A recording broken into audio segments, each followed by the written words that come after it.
Yes sir. And sir moreover US వెళదామని కలలు కంటున్న భారతీయులు కావచ్చు, విద్యార్థులు కావచ్చు, చదువుకోవడానికి అంటే ఎంఎస్లు చేయడానికి అదిని. సో ట్రంప్ తాజాగా విధించిన ఈ కొన్ని విధానపరమైనటువంటి విషయాల నేపథ్యంలో కానీ ఇప్పుడు రష్యన్ అధ్యక్షుడు పుతిన్ మన ప్రధాని మోడీతో చేస్తున్నటువంటి డిస్కషన్స్లో ఏమైనా విదేశీ విద్యలకు సంబంధించి కానీ స్టూడెంట్స్కి సంబంధించి కానీ ఇలాంటివి ఏమైనా కూడా వీళ్ళ డిస్కషన్లో వచ్చేటువంటి అవకాశం ఉందంటారా? ఏమైనా కొన్ని వెసులుబాట్లు కల్పిస్తూ కొంత ప్లస్గా మాట్లాడే ఛాన్స్ ఇప్పుడు చర్చలో ఏజెండాలో ఉంది అది ఉందండి.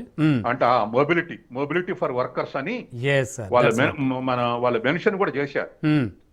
అంటే ఇప్పుడు రష్యాకు మనకు మధ్య టెక్నీషియన్స్, ఇంజనీర్లు వీళ్ళు తాత్కాలికంగా పోయి పనిచేయటం, అక్కడ మన వాళ్ళు వచ్చి ఇక్కడ పనిచేయటం, ఇదంతా కొనసాగుతుంది మ్యూచువల్. కానీ చాలా లిమిటెడ్ గా రష్యాలో మన పౌరులు ఉన్నారు, మన సిటిజన్స్. అమెరికాలో 25 లక్షల ఉద్యోగాలు చేస్తే 50 లక్షల మంది వాళ్ళ అమెరికాలో మన సిటిజన్స్ ఇండియన్స్ ఉద్యోగాలు చేసే వాళ్ళు 25 లక్షల మంది. మొత్తం జనాభా ఇండియన్ జనాభా 50 లక్షల మంది. అట్లాగే 90 లక్షల మంది అరబ్ కంట్రీస్ లో ఉద్యోగాలు చేస్తున్నారు, యూఏలో కానీ ఇటువంటి దాంట్లో. రష్యాలో ఉన్న వాళ్ళు 60,000 మందే ఉన్నారు మన సిటిజన్స్, అట్లా కంపేర్ చేస్తే.